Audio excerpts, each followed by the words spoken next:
Boa noite, amigos. Como vocês estão? Sejam muito bem-vindos à nossa celebração online. Nós, como todo o final de semana, temos agora o nosso culto, a nossa celebração. E gostaria de novamente incentivá-los a comentar aí no comentário do vídeo de onde vocês são, de onde vocês estão nos assistindo, para que a gente possa interagir. E também gostaria de lembrá-los, nesse momento, de sempre colocar o seu coração diante de Deus, por mais que não estejamos no ambiente presencial, nós precisamos nos livrar das distrações que podem tirar nossa atenção. Então, chame a sua família, junte todos aí, não tenha distração nesse momento, preste atenção no culto e celebre a Deus junto conosco. Vamos fazer uma oração. Senhor Deus, muito obrigado por este dia, por cada um que está nos assistindo. Abençoe essa celebração, Deus, e que possamos te adorar e te servir, porque o Senhor merece toda a honra e toda a glória. É o que eu peço e agradeço, em nome de Jesus. Amém.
És como o sol, tua face brilha.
Olá, amigos da Revive. Meu nome é Samuel Neves. Meu encontro com Cristo foi há muitos anos atrás, quando criança. Tive o privilégio de ouvir a palavra de Deus e ser impactado por ela. Essa palavra produziu uma transformação na minha vida, que ao longo de todos esses anos que tenho servido ao Senhor, percebo o agir de Deus, a transformação do Senhor, do Evangelho, do seu Espírito, a sua palavra em minha vida. Sim, sou transformado cada dia à imagem do Filho de Deus, à imagem de Cristo. Esse é o grande propósito da vida do cristão. Depois que entregamos nossa vida a Cristo, temos esse encontro com Ele, Ele nos transforma de glória em glória. Esse encontro com o Senhor, de fato, foi impactante. E servir ao Senhor é um privilégio, é uma alegria da minha vida. Obrigado a todos, Deus abençoe.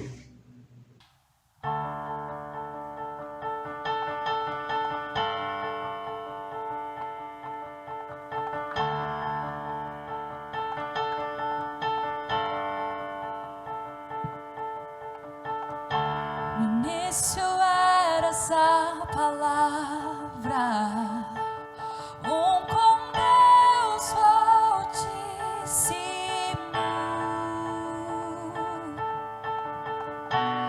O mistério de tua glória, Cristo em ti se revelou. Ó, quão lindo esse nome é! Ó, quão lindo esse nome é! O nome de Jesus, meu Rei.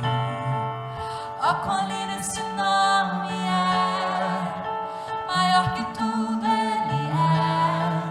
Ó, quão lindo esse nome é! O nome de Jesus.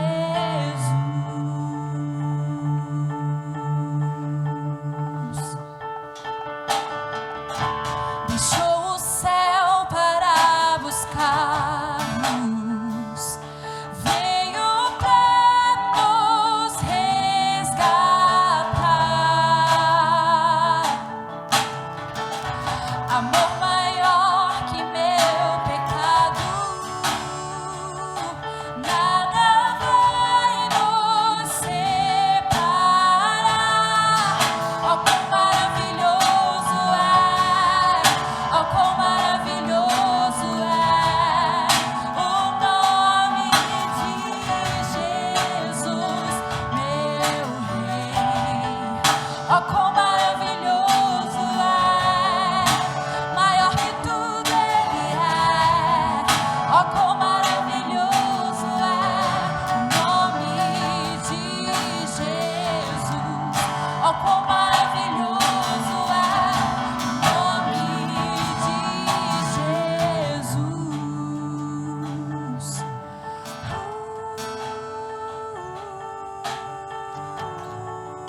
Queridos irmãos, eu gostaria que a gente pudesse ter um tempo de oração nesse momento.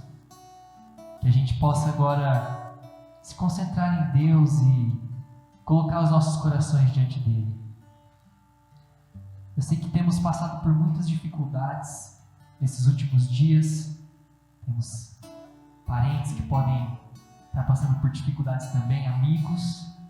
Estamos rodeados de notícias ruins e às vezes buscamos uma esperança de melhoria, alguma notícia melhor que venha alegrar o nosso dia, mas quando ligamos o jornal ou quando abrimos o nosso celular ali para ver as notícias, é mais notícia ruim que a gente vê.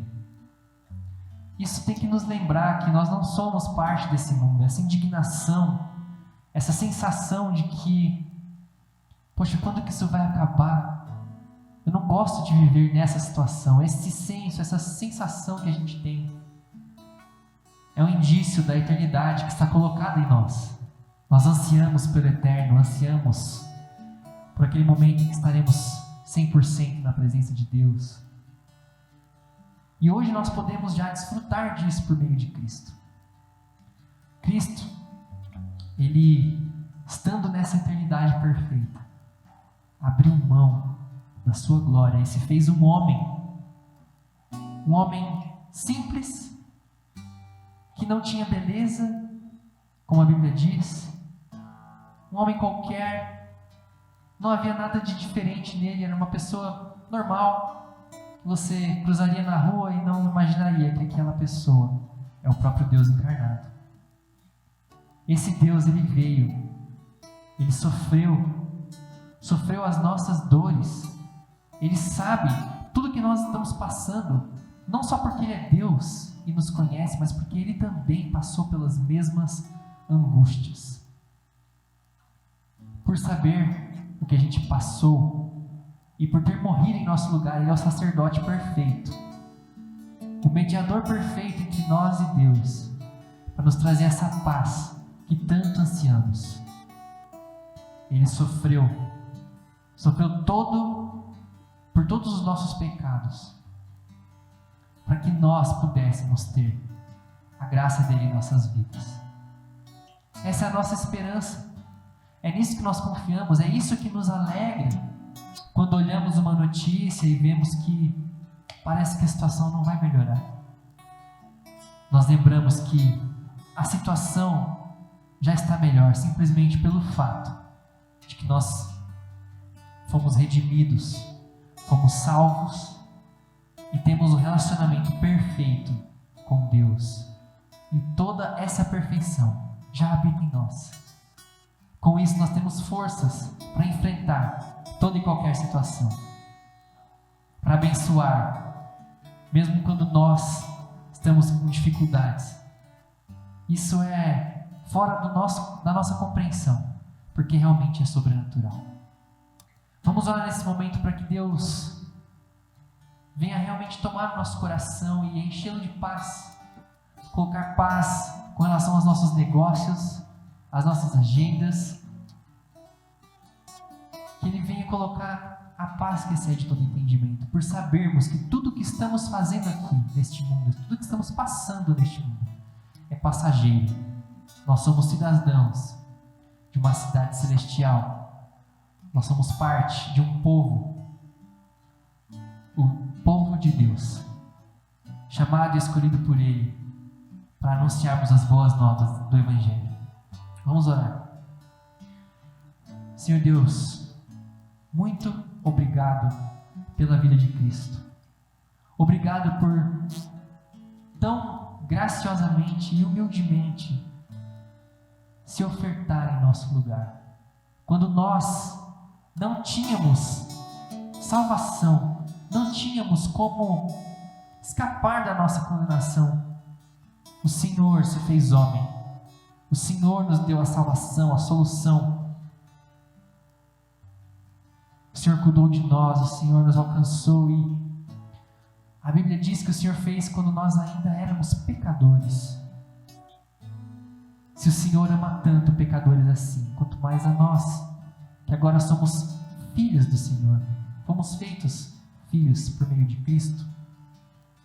Que esse amor, Deus, que o Senhor tem por nós, venha nos motivar, venha nos descansar, venha trazer paz para as nossas almas. E que venha encher a nossa boca com essa boa notícia, com essas boas novas que precisamos anunciar para o mundo. Que a gente possa impactar as pessoas, Deus, com a alegria que excede todo entendimento, que vai além da situação. Que as pessoas nos olhem e vejam como você pode estar alegre num momento como esse. E que entendam que é porque a nossa confiança e esperança não se encontra nesse tempo, nesse mundo, mas se encontra no Senhor, que é eterno, no qual não há sombra de variação. Cuida de nós, abençoa as nossas vidas, Deus. Nos dá paciência e perseverança para que possamos passar por essa provação e sairmos dela mais aprovados pelo Senhor. Em nome de Jesus. Amém.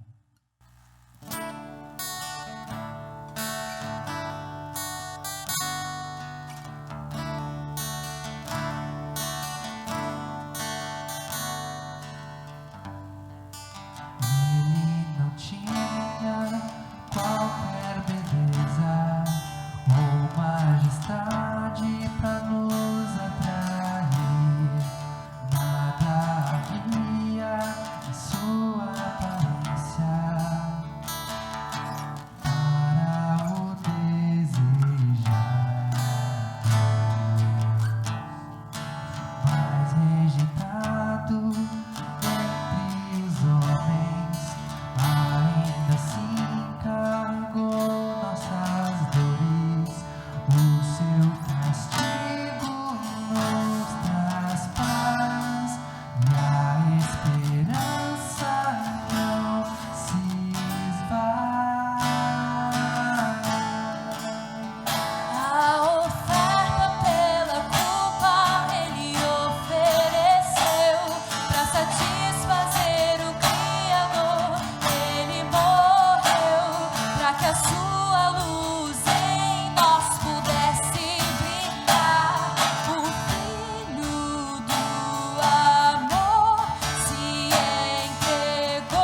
No princípio era aquele que é a palavra.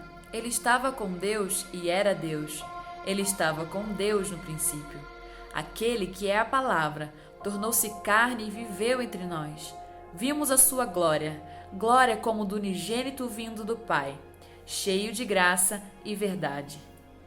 Essa é a história contada e cantada pelo Evangelho, a história de um inigualável encontro, do encontro de Deus com o homem, do céu com a terra, da eternidade com o tempo, das divinas riquezas da salvação com a pobreza humana e seus pecados. A história de um Deus que invadiu o tempo em uma saga de amor para se encontrar com uma humanidade perdida e desesperada. Um Deus que não julgou ser Deus como algo que devia apegar-se, antes se fez homem e veio ao mundo. Um Deus que agora está entre nós, entre nossos medos, entre nossas fraquezas, entre nossas tristezas, entre nosso cansaço. Um Deus que habitou entre nós para nos encontrar e descansar as nossas almas. Encontros que descansam. Olá, bem-vindo ao canal da Revive. Minha oração é que eu possa ser hoje usado por Deus na sua vida. Hoje nós vamos descansar os nossos corações no encontro de Jesus com duas mulheres, as mulheres Marta e Maria. Na verdade, duas irmãs, as irmãs Marta e Maria. E esse texto está no livro de Lucas, no capítulo 10, dos versos 38 a 42. E eu estou chamando essas irmãs, hoje não é apenas um personagem, mas duas personagens, e eu as estou chamando de as irmãs esforçadas. As irmãs esforçadas. Eu quero pedir licença para começar lendo para você uma poesia da poetisa Adélia Franco, escrita nos seus Oráculos de Maio. Diz assim: pois não quero mais ser teu arauto, já que todos têm voz, porque só eu devo tomar navio de rotas que não escolhi? Por que não gritas tu mesmo a miraculosa trama dos teares, já que tua voz reboa nos quatro cantos do mundo? Tudo progrediu na terra, e ainda insistes em caixeiros viajantes, de porta em porta, a cavalo, dizendo: olha, cidadão, repara, minha senhora, neste canivete mágico, ele saca, corta, fura, é um faqueiro completo. Ó Deus, me deixe trabalhar na cozinha, nem vendedor, nem escrivão, me deixe fazer o teu pão. O Senhor responde: filha, eu só como palavras. O poema de Adélia Franco fala de um anseio deste autor oculto pela exclusividade em um relacionamento com o seu Senhor.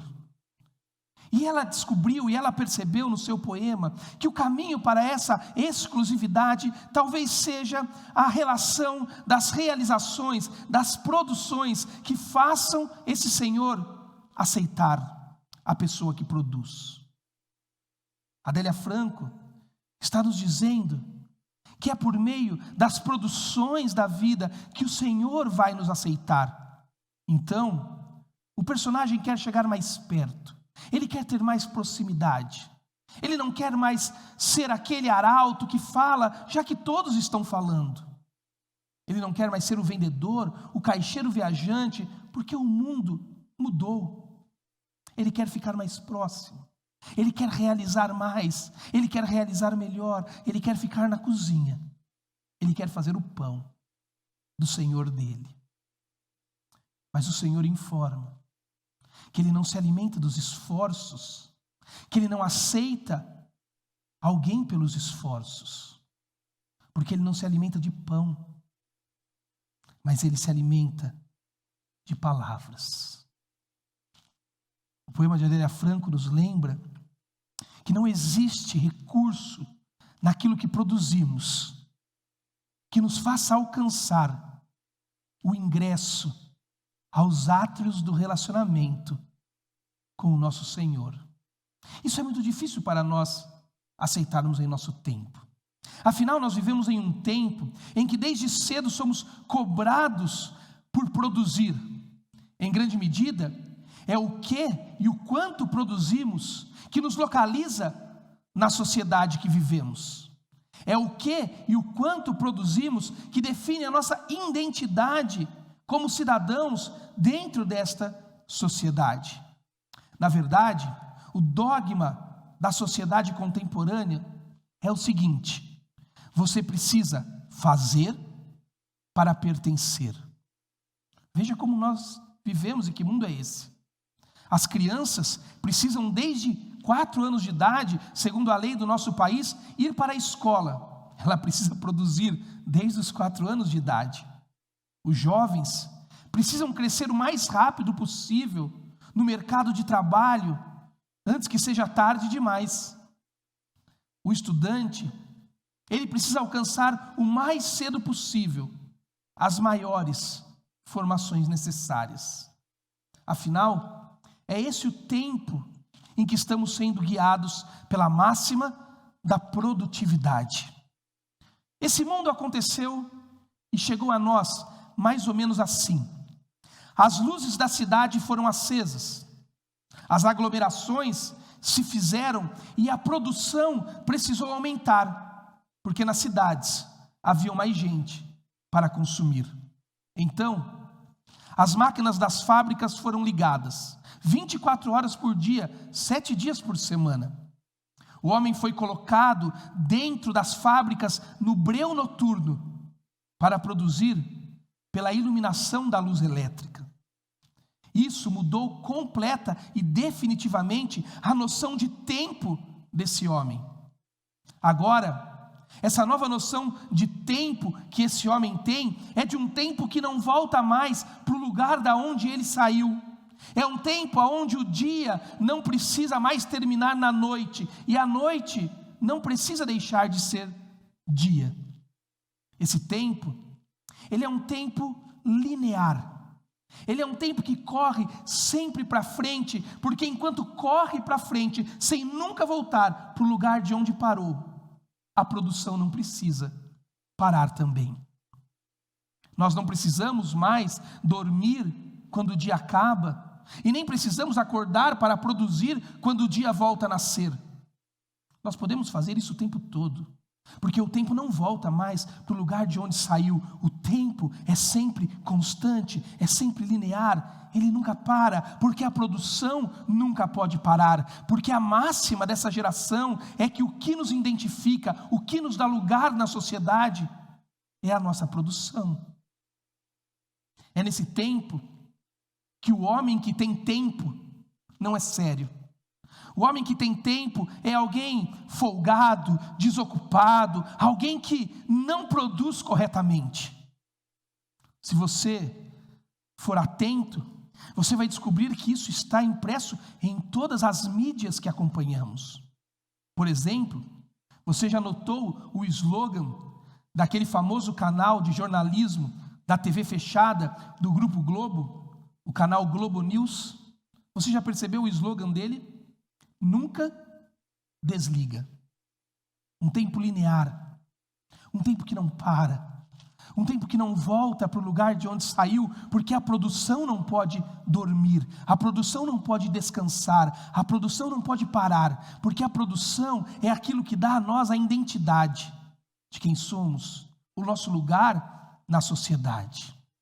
Perceba que eu não estou defendendo aqui nenhum tipo de improdutividade, nenhum tipo de mediocridade acadêmica ou comodismo na carreira profissional. Não, você precisa estudar, você precisa trabalhar, você precisa deixar de ser medíocre e se esforçar para ter uma boa formação, um bom trabalho. Aliás, Deus nos fez para produzir.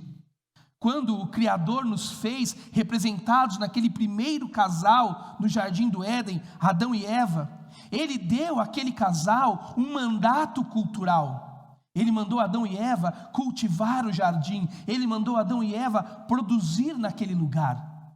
Mas perceba a diferença entre o que Adão e Eva faziam E essa sociedade guiada pela máxima da produtividade, do fazer para pertencer. No jardim de Deus, ambos, Adão e Eva, eles não faziam para ter uma identidade, mas o que eles faziam era resultado direto da identidade que eles já tinham na relação com o Deus do jardim. O que Adão e Eva fazia não os posicionava, não os definia, não os identificava, não os redimia. O que Adão e Eva fazia era resultado de quem Deus era neles e de quem eles eram em Deus. A sociedade da produção, a sociedade da produtividade, é uma sociedade que diz que o nosso esforço e o nosso trabalho é um meio de redenção. É nele que ganhamos nossa identidade, que definimos a nossa posição na sociedade que vivemos. Mas é muito complicado para nós lutarmos contra isso nos dias que vivemos. Afinal, nós vivemos em uma geração que é conhecida como a geração do do it yourself, ou seja, faça você mesmo. A geração do faça você mesmo que nasceu no pós-Segunda Guerra Mundial. Depois que o homem saiu da Segunda Guerra Mundial, o mundo estava destruído e ele precisava ser reconstruído pelas mãos dos que sobraram. O mundo estava despedaçado, o mundo estava em ruínas de uma guerra que foi longa e sangrenta. E agora, este homem que sobrou, ele não tinha mais como fazer se não fosse por ele mesmo. E ele também não podia mais confiar naqueles que despedaçaram o mundo que ele vivia. Então essa cultura do faça você mesmo se estabeleceu no pós-Segunda Guerra Mundial. Mas ela passou de um simples faça você mesmo o conserto da sua casa, faça você mesmo a sua comida, faça você mesmo a sua roupa, e passou a ser uma cultura que colocou o homem como protagonista desta geração, da geração do it yourself. E por conta disso, nós vimos grande parte das revoluções que o mundo conheceu no pós-Segunda Guerra Mundial. Revolução do gênero, revolução da sexualidade, revolução das estruturas e dos comportamentos sociais, revolução dos sistemas econômicos e políticos. O homem era protagonista da história agora. O homem era quem fazia a sua própria história. O homem é que construiu o mundo com as suas próprias mãos. A última década do século XX, do século passado, trouxe junto com o advento da globalização, essa cultura do faça você mesmo, de produza você e tenha a sua identidade pelo que você produz cada vez mais forte. Nós chegamos no século XX e nós vemos isso em todos os lugares que olhamos. O comércio é assim, as vendas são assim. Quem nunca foi numa loja, por exemplo, como a Tok Stock, aonde você vê aqueles móveis montados e embaixo dos móveis várias caixas com os móveis desmontados. E ali, naquela prateleira, tem duas etiquetas. Uma etiqueta com o preço para você comprar, alguém entregar na sua casa e montar para você. E um outro preço mais barato para você levar e montar você mesmo. Essa é a geração do do it yourself. Faça você mesmo. Então nós somos assim. É fácil, coloque uma nota de dinheiro nesta máquina e lave você mesmo o seu carro, limpe você mesmo o seu cachorro, monte você mesmo o seu sanduíche, faça você mesmo, produza. Você é o protagonista da história. Você encontra identidade, redenção pelo que você produz. Nós estamos vendo o ápice dessa cultura cada vez mais forte com o avanço das redes sociais. Agora, todo o esforço que promete redenção para nós está à nossa disposição. Se você quer cozinhar, Basta você entrar na rede social e existirá lá dezenas e dezenas de canais de culinária para você aprender a cozinhar. Se você quer limpar seu carro, sua piscina, se você quer consertar uma tomada em casa, você pode fazer você mesmo. Entre na internet, aprenda num vídeo. Alguém sempre estará pronto para te ensinar. E se você tem um conhecimento, grave e ensine alguém também. Aliás, essa se tornou a profissão mais rentável dos nossos dias.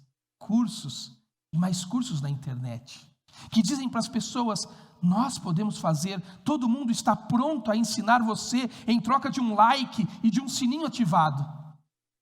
Essa é a geração do do it yourself. Isso chegou a riscos gigantescos. Se você não quer mais ir à igreja, se você não quer mais se expor, se você não quer se comprometer com ninguém, se você não quer ser comunidade, não tem problema. Assista a mensagem no canal do pastor que você mais gosta. Depois mude para um outro canal e assista às músicas, ouça as músicas da banda que você prefere. Depois, escreva os seus pedidos de oração no chat daquela igreja mais fervorosa. E por fim, use o QR Code para dar uma oferta generosa. Pronto, você fez a sua própria igreja. Do it yourself. Você mesmo é quem fez. Que cenário terrível esse que vivemos. Por isso hoje, nós vamos aprender no encontro de Jesus com as irmãs esforçadas, que em uma sociedade como essa que acabei de descrever, em uma sociedade que promete redenção pelo esforço da produção, nós precisamos experimentar o esforço do descanso. Hoje vamos aprender que em uma sociedade como essa que acabei de descrever, que define você pela sua produção, a sociedade do faça você mesmo, a sociedade do tempo que é linear, que não volta para o lugar de onde começou, porque a produção não pode nunca, em tempo algum, parar. Nessa sociedade que promete para você redenção pelo esforço da produção, nós precisamos aprender a experimentar o esforço do descanso. Vamos para Lucas capítulo 10, versículo 38 a 42. O encontro de Jesus com as irmãs esforçadas, Maria e Marta.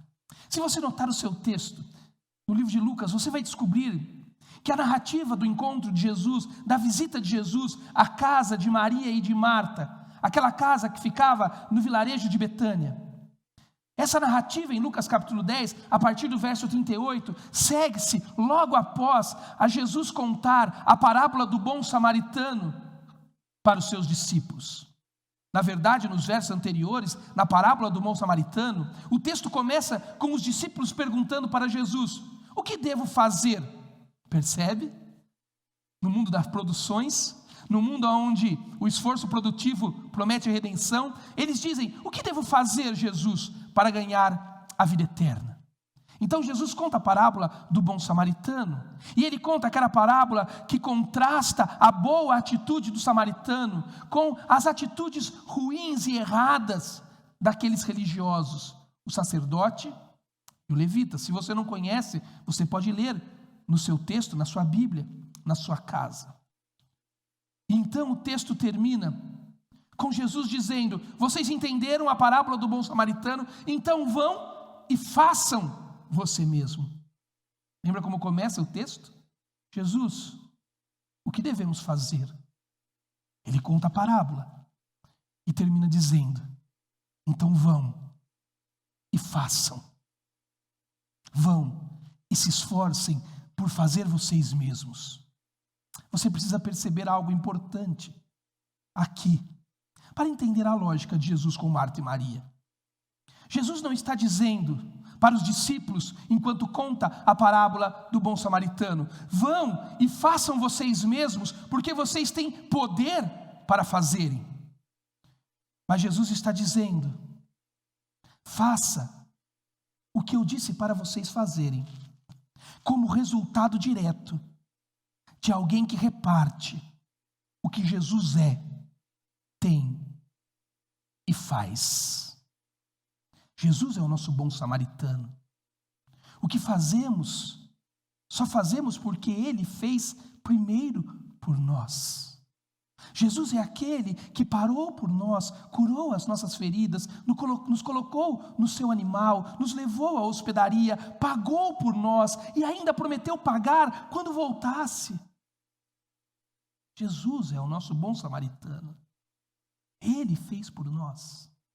O convite não é se esforce para produzir redenção, se esforce porque você tem poder para alcançar o favor e a aceitação do seu Senhor. O desafio é: esforce-se, porque antes Ele que é, que tem, que fez, já se esforçou por você. É nesse contexto que o encontro de Jesus com as irmãs começa. Os discípulos vieram com Jesus a Betânia, ouvindo Jesus ensiná-los que o esforço não produzia, mas que o esforço de Jesus colocou neles uma identidade que agora sim eles podem realizar coisas. Que o esforço não é o ponto de partida, mas que o esforço é o resultado de algo que Jesus fez primeiro. Agora Jesus chega à casa de Marta e Maria. Acompanhe comigo o início do texto. Caminhando Jesus e seus discípulos chegaram a um povoado, onde certa mulher chamada Marta o recebeu em sua casa. Repare, o cenário que é descrito é de uma cena amiga. A família de Marta e Maria, sem dúvida, era a família mais amiga de Jesus, descrita nas páginas do Evangelho. Essa é uma das outras cenas que Jesus revela sua proximidade e o seu amor pelas irmãs Marta e Maria, bem como por Lázaro, o irmão das duas, o Lázaro, que Jesus ressuscitou da morte. Na visita de Jesus à casa das irmãs, das duas amigas de Jesus, nós presenciamos duas mulheres que demonstram amar Jesus profundamente, que demonstram o desejo de servir Jesus profundamente. Por isso, ambas as irmãs, Marta e Maria, as duas, se esforçam por Jesus Cristo. Elas se esforçam, cada uma à sua maneira, cada uma de forma diferente, com esforços distintos, mas todas as duas se esforçam. Ambas são irmãs esforçadas. Perceba a continuidade do texto, e você vai entender o esforço presente nas duas, mas esforços distintos, diferentes. Marta o recebeu em sua casa, recebeu Jesus e os que estavam com ele. Maria, a outra irmã, a irmã de Marta, ficou sentada aos pés do Senhor, ouvindo-lhe a palavra. Perceba que Marta, a que primeiro é citada no texto, ela coloca na cena o primeiro esforço, o esforço dela. Marta decidiu se aproximar de Jesus por um tipo de esforço que eu estou chamando de o esforço da produtividade. O esforço da produtividade. Esse esforço que a nossa sociedade, como acabei de descrever, nos impõe como caminho para a redenção. Olha o que o texto fala da Marta, que se coloca no esforço da produtividade. Marta, porém, estava muito ocupada com muito serviço. Esse é o tipo de esforço que marca a nossa sociedade. Um esforço de produtividade. Agora, esse tipo de esforço de produtividade, e é isso que eu quero propor a você hoje. Esse tipo de esforço de produtividade, ele gera em nós algumas anomalias, alguns acidentes na nossa espiritualidade. E eu quero propor 3 acidentes que esse tipo de esforço produtivo, o esforço de Marta, a Marta que estava ocupada com muito serviço, gera em nossa espiritualidade. 3 tipos de acidentes. O primeiro acidente é que o esforço da produtividade gera um profundo esgotamento. Perceba, Marta tem um esforço bem intencionado. Não vamos julgar Marta, não vamos relegar Marta a uma mulher ativista, alguém que não amava Jesus. Não, Marta é amiga de Jesus, Marta ama Jesus, Marta quer servir a Jesus como eu e você. Mas Marta, com esse esforço bem intencionado, ela não encontra descanso, ela só encontra esgotamento. Porque o jeito que Marta se aproxima é o jeito de um esforço religioso, que busca a aceitação pelo próprio esforço. Marta tenta transformar uma intenção boa, um recurso bom, uma atitude louvável, legítima, em algo que o recurso não tem para oferecer. Por isso Marta está ocupada, esgotada. Por isso Marta está cansada. A palavra do texto que Lucas traz uma ideia de uma pessoa que está sendo drenada em sua energia. Sabe aquela ideia de quando você limpa uma piscina e você drena a sujeira da piscina? Essa é a ideia da palavra ocupada aqui. Marta está sendo drenada na sua energia e ela não está chegando em lugar nenhum com o seu esforço. Essa é a tradução de uma pessoa esgotada. Alguém que produz, se esforça, faz isso com boas intenções, de modo legítimo, quer amar Jesus, quer servir Jesus, mas colocou todo o recurso no seu esforço, e o seu esforço não tem esse tipo de recurso para oferecer. Essa pessoa se sente drenada nas suas energias. Ela se esforça e não chega em lugar nenhum, porque o esforço não é capaz de redimi-la. E no final, ela fica esgotada. Marta está tentando encontrar recursos aonde não existe recursos. Marta está tentando ser aceita pelos seus esforços que deveriam, na verdade, ser resultados de alguém que já foi aceito por Jesus Cristo. Você já se sentiu assim? Cansado, tentando fazer algo para ser aceito e nunca chega em lugar nenhum e termina sempre muito esgotado? Você vai à igreja, você dá ofertas, você lê a Bíblia, você estuda teologia, busca bons comportamentos e no final termina exausto, esgotado, drenado, cansado. Isso é normal, meu amigo. Você colocou a esperança em algo que não tem recursos para te redimir. Porque esses bons esforços, legítimos como os de Marta, não são fontes causadoras de aceitação. Mas esses esforços deveriam ser reflexo de uma vida que já foi aceita por Jesus Cristo. Esse é o primeiro acidente do esforço produtivo. Mas há um segundo acidente do esforço produtivo.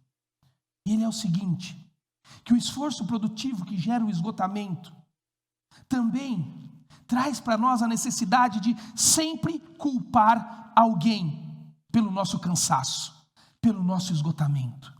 Perceba, Marta foi drenada pelo seu esforço e agora ela está cansada, esgotada. Mas Marta pensa, não é justo, porque eu me esforcei com boas intenções, eu me esforcei porque eu amo Jesus, porque eu quero servir Jesus, o meu esforço foi resultado de amor e serviço legítimos a Jesus Cristo. Foi o desejo de ser aceita por ele. O que há de errado nisso? Tinha que ter funcionado para Marta. Algo está errado na cena e Marta não está pronta para aceitar qualquer tipo de culpa porque ela fez algo bom. E ela não deveria ter terminado cansada como ela está. Então sabe o que Marta tem que fazer? Marta tem que encontrar um culpado para o cansaço dela, para o esforço que não trouxe prazer, mas trouxe esgotamento. Nós sempre fazemos isso. Isso é uma anomalia, isso é um acidente espiritual em nós, quando nós baseamos a nossa vida no esforço da produtividade para encontrar aceitação. Nós sempre vamos terminar esgotados, e esse esgotamento sempre vai fazer a gente encontrar um culpado, porque a culpa não pode ser nossa, porque nós nos esforçamos, nós fizemos algo bom. É isso que Marta faz. E sabe quem é o culpado sempre? O culpado sempre é o objeto que foi alvo do nosso esforço e que de alguma maneira não correspondeu. A pergunta que temos que fazer para o texto é: quem é esse para Marta? E o texto nos diz. O texto diz assim: e aproximando-se de Jesus, Marta perguntou: Senhor, não te importas que minha irmã tenha me deixado sozinha? Perceba, Jesus é o culpado para Marta. Afinal, é para ele que Marta está se esforçando com amor e serviço. É por ele que Marta faz e deseja ser aceitada. Então por que não está funcionando? Porque ao invés de alegria e prazer, Marta só encontra cansaço e esgotamento. Jesus é culpado disso. Marta declara: ei, Senhor, o Senhor não se importa que eu esteja fazendo algo para o Senhor. O Senhor não me recompensa, o Senhor não me corresponde. Quantas vezes nós não agimos assim também? Cansado de nos esforçarmos legitimamente, então começamos a culpar alguém que não correspondeu ao nosso bom esforço, o esforço da produtividade. Quando somos drenados, por exemplo, pelo nosso casamento, somos sempre prontos para culpar um ao outro, porque eu amei a minha esposa e ela não me correspondeu, porque eu me esforcei legitimamente pelo meu marido e ele não me correspondeu. Quando somos drenados pelo esforço de ser pais e os nossos filhos não correspondem, são rebeldes, e nós nos esforçamos legitimamente, então temos que culpá-los. Quando temos a nossa energia drenada pela igreja e não encontramos alegria, só encontramos cansaço, temos que culpar os nossos líderes. Sempre que fazemos a nossa vida se basear na legitimidade do nosso esforço para encontrar aceitação, toda vez que terminamos cansados e não somos correspondidos, precisamos culpar alguém. E esse alguém é sempre objeto do nosso esforço, que de alguma maneira não nos correspondeu.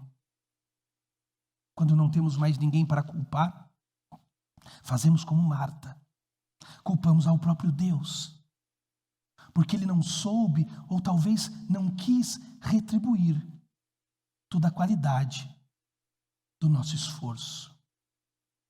Mas há um terceiro e último acidente na espiritualidade daqueles que basearam a sua vida no esforço. O primeiro é que essas pessoas terminam esgotadas. O segundo é que esse esgotamento leva a uma necessidade de culpar o objeto para o qual nos esforçamos, porque ele não nos correspondeu. O terceiro e último acidente que acontece na vida de Marta é que o esforço da produtividade que gerou o esgotamento também trouxe para Marta uma defesa da sua autorreferência. O que eu quero dizer com isso? Como Marta não pode aceitar para si a culpa, porque o que ela faz é bom e o seu esforço é legítimo.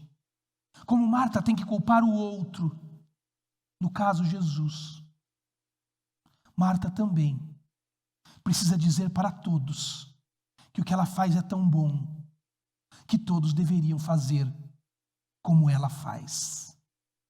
É isso que o texto está nos dizendo.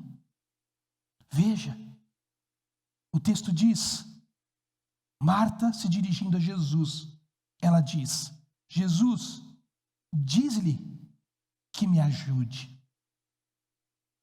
Marta saiu da cozinha, do lugar do esforço, da onde ela estava legitimamente amando e servindo a Jesus, mas com um esforço religioso, tentando ser aceita pelo seu esforço. Ela sai de lá e ela não pode aceitar que o cansaço é culpa dela, porque o que ela faz é bom. Então ela culpa Jesus. E por fim, como terceiro acidente na espiritualidade dela, ela se coloca como padrão para os outros. Ela olha para Jesus e diz, Jesus, o que eu faço é tão bom. Jesus, o que eu faço é tão legítimo. O que eu faço só tem o efeito de amá-lo e servi-lo. Então o Senhor deveria mandar Maria se levantar e vir fazer comigo, porque eu sou o padrão de bom comportamento e justiça dentro desta casa. Eu entendo. Talvez você está pensando comigo, aí na sua casa, dizendo, mas Joel, por vezes, aqueles que ficam sentados enquanto outros trabalham, não são culpados mesmo? Não são folgados, preguiçosos? Talvez eles não amem a Jesus e não sirvam a Jesus como deveriam amar e servir. Eu concordo com você. Existem pessoas assim, talvez próximas de você hoje, talvez na nossa igreja. Mas eu preciso te dizer, nem Marta e nem nós somos os padrões para essas pessoas. Pois não foi o nosso esforço que nos redimiu, assim como não vai ser a falta do nosso esforço que vai impedir a redenção de Cristo em nós. Pois a redenção não é o esforço do homem. A redenção é o esforço do Deus Trino em salvar o homem nos méritos de Jesus Cristo. Veja, Marta está tentando se justificar pelo esforço produtivo, tentando ser aceita pelas suas realizações. E essa autojustiça que Marta tem adoeceu a alma dela. Ela não consegue mais ver qualquer outra justiça que não seja aquela produzida pelo seu esforço. A alma de Marta está doente, como talvez a sua hoje. Marta ouviu o seguinte de Jesus, a Marta de alma adoecida. Marta, Marta, você está preocupada e inquieta com muitas coisas, filha. Todavia, apenas uma é necessária. Linda essa expressão de Jesus. Quando eu estou bravo com meu menino, o Efraim, eu grito para ele, Efraim! Mas quando eu quero ensinar o Efraim alguma coisa, eu digo, Efraim, Efraim. Jesus está preocupado com a doença da alma de Marta.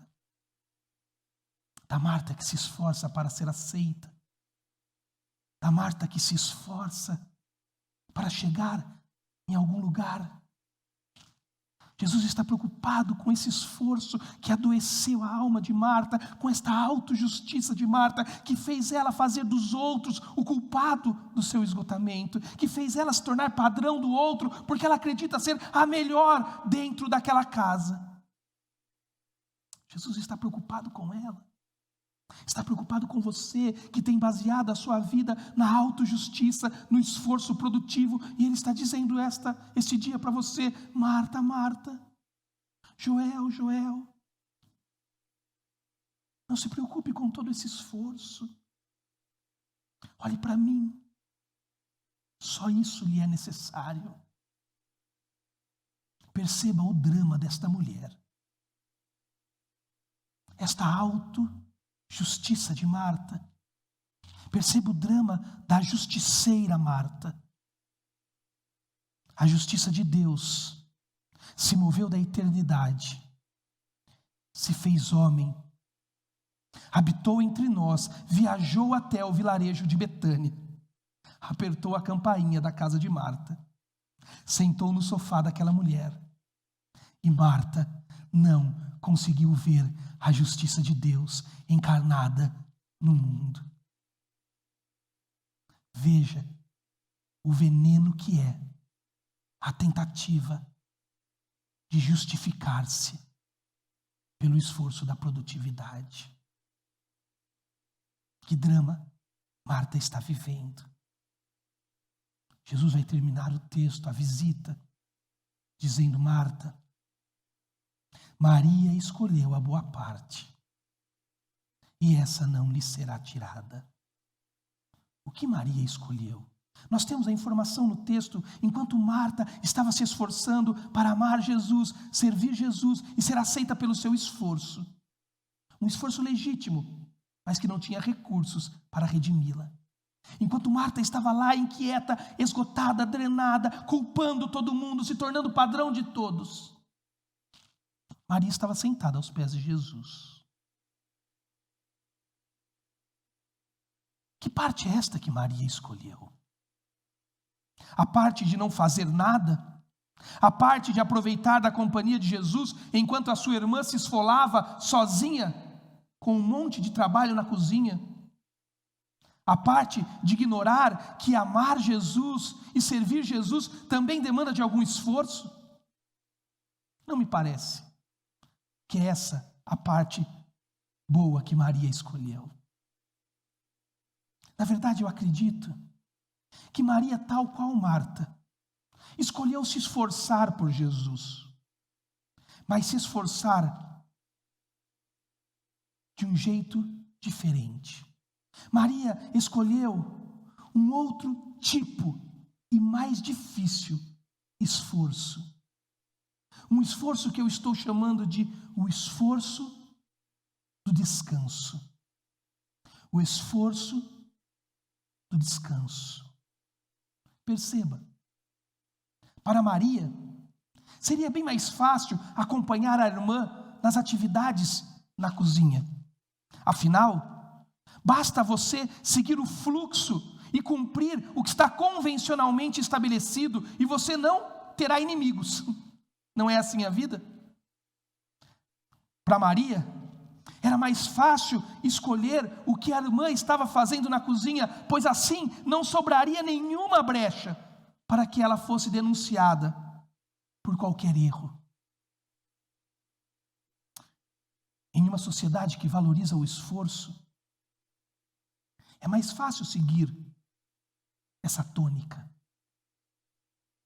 Mas em uma sociedade que valoriza o esforço produtivo, o esforço mais difícil é o esforço do descanso. Maria foi julgada, Maria foi acusada, mas Maria descansou em Jesus. Perceba, a coisa mais difícil da vida cristã não é servir e se esforçar para realizar coisas em nome de Jesus.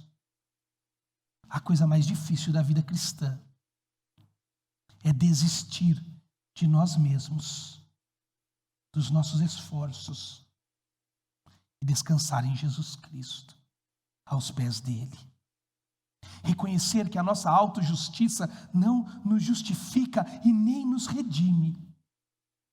Reconhecer que somos ramos e que sem Cristo nada podemos fazer, que nenhum dos nossos esforços nos farão aceitos. Reconhecer que somos ramos enxertados graciosamente na videira verdadeira, que é Jesus Cristo. Nós não nos esforçamos para isso, Ele nos escolheu.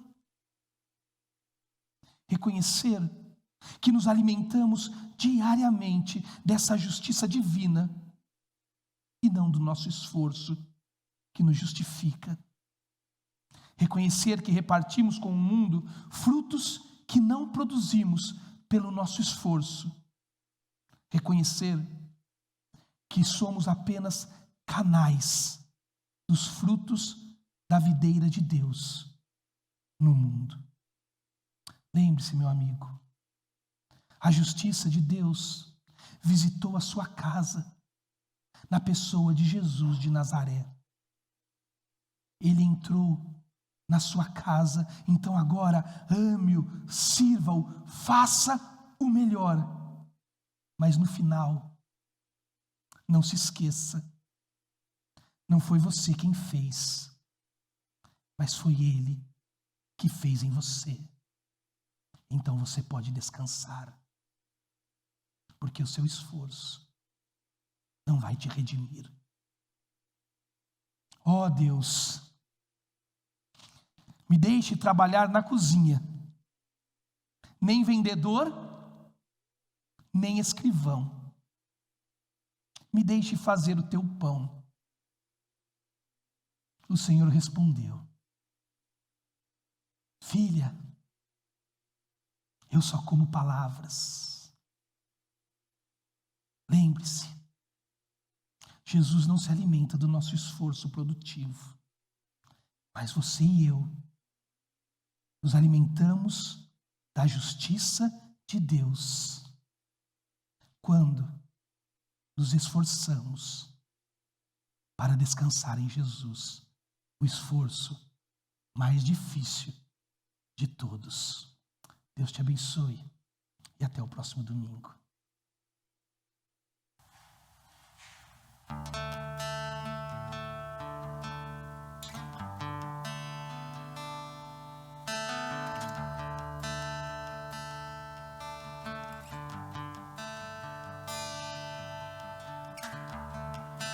Por que tão abatida minha alma? Por que te inquietas dentro de mim? Te falta descansar, te falta confiar. Aquieta-te, acalma-te. Acaso você pode acrescentar um dia sequer de vida assim? Aquieta-te e ouça a voz que vem pra te guiar.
pra te guiar.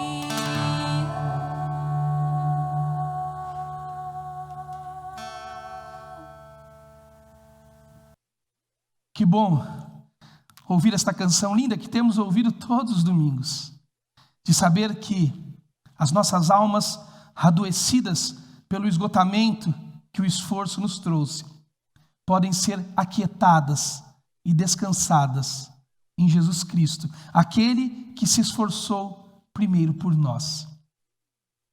A minha oração essa semana é que você consiga viver isso. Nesse mundo que estamos, aonde o esforço é um convite diário para que a gente saia desse desespero que estamos vivendo, o meu convite a você, porque é o convite de Jesus, descanse a sua alma nele, descanse a sua vida nele. Se você precisar da nossa ajuda como igreja, por favor, não deixe de nos procurar, não deixe de falar conosco. Não esqueça também de entrar às quartas-feiras, você que é mulher, no nosso encontro de oração no Zoom, às 8 horas da noite. E todas as quintas-feiras, você que é homem, no nosso encontro de oração no Zoom também, dos homens da Revive. A nossa oração e o que temos pedido para Deus é que rapidamente tudo isso se resolva, isso que estamos vivendo, e nós possamos de novo voltar a congregar juntos lá no hotel, porque é essa a vontade de Deus para todos nós, que nós como comunidade possamos nos reunir no ajuntamento e celebrá-lo como testemunho vivo para a cidade de Atibaia. Que o Senhor Jesus te abençoe, que Ele te dê uma boa semana e que a graça de Jesus e a pessoa dele seja o lugar do seu descanso. Deus te abençoe.